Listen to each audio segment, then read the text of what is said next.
Diggers have begun clearing rubble in Gaza. Some aid is getting in. Palestinian prisoners released by Israel on Monday have been sharing their stories. Our Middle East correspondent Williamson has worked with freelancers in Gaza to compile this report about one former detainee's experience as he returned home.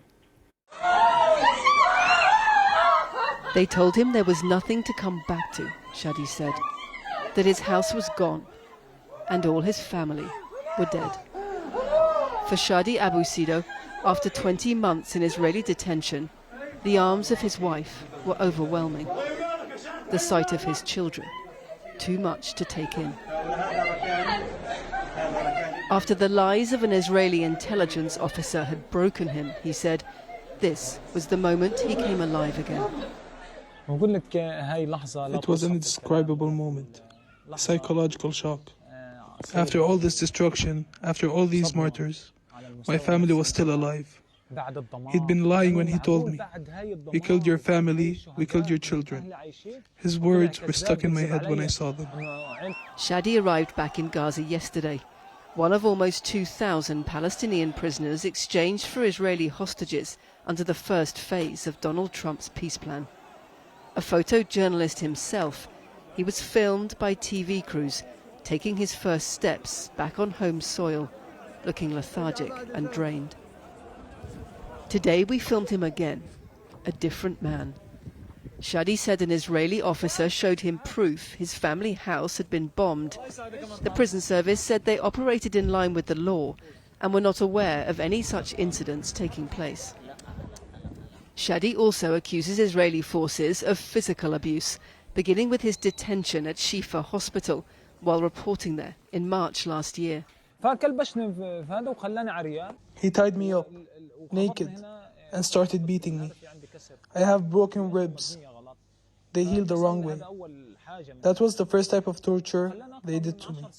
They kept me naked for more than 10 hours in the middle of winter.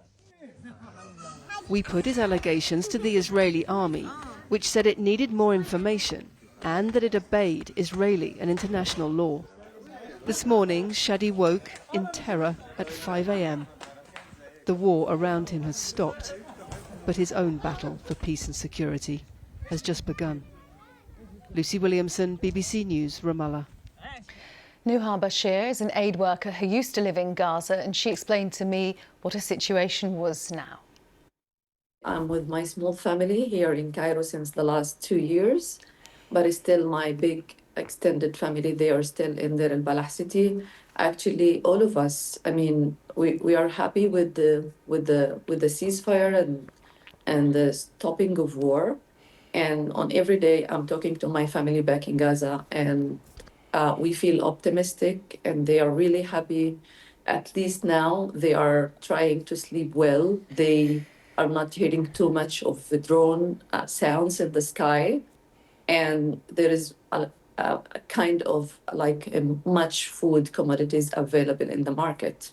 Right, Yeah. so they are already noticing a difference in the amount of food that is available, and presumably the prices of essential items are beginning to come down? Yeah, of course. Yeah, especially, for example, if we give examples like the flour, it's decreased sharply because it's now available in the market. Still, there are a couple of other commodities which still have high prices, and other commodities and goods which are not actually available at the market since the last year, at least, like fresh protein, like meat, chicken, etc. It's not that much available, but at the end of the day, they can find flour, they can find vegetables, they can find some type of fruits, etc. So it's accessible, it's available in the markets, and we hope that this ceasefire will hold, you know. Yes, Yeah. and you have been working to try to bring aid into the territory. What are you noticing in the last few days? How much easier is that, and what are you able to do? Yeah, okay. Actually, I'm the executive director of Global Empowerment Mission MENA Palestine office. And we are, since the last 2 years, we are working on delivering aid into Gaza, whether through procurement from Jerusalem or from Cairo, or even from Cyprus. And in the last couple of days, I mean, we are working hard to moving aid into Gaza. And today, for example, we're going to have like a couple of around 10 trucks moving through Kerem Shalom into Gaza. So I think, I mean, the aid delivery situation will be improved, and we are looking forward to it. Nuha Bashir speaking to me from Cairo. Let's just show you one scene that we have live pictures coming from Gaza. Khan Younis, actually, these pictures showing a marketplace and a remarkable number of people in that marketplace, really bustling.